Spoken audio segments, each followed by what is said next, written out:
Всички казват, че си най-силния, че на теб може да се разчита, но никой не знае какво става, когато си легнеш вечер и около теб стане тихо. През деня държиш всичко. Работа, хора, проблеми, отговорности.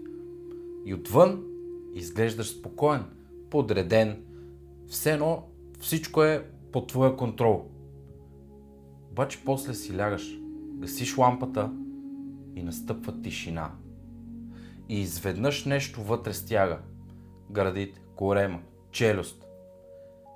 Все едно тялото най-после си позволява да усети цялата тази тежест. Тялото помни колко дълго всичко е било стискано, колко дълго е стояло на щрек и когато наоколо стане тихо, напрежението излиза. Знам го, защото съм минал през това. Ако всичко се държи през деня, а вечер тялото не издържа на тишината, това не значи, че има нещо счупено.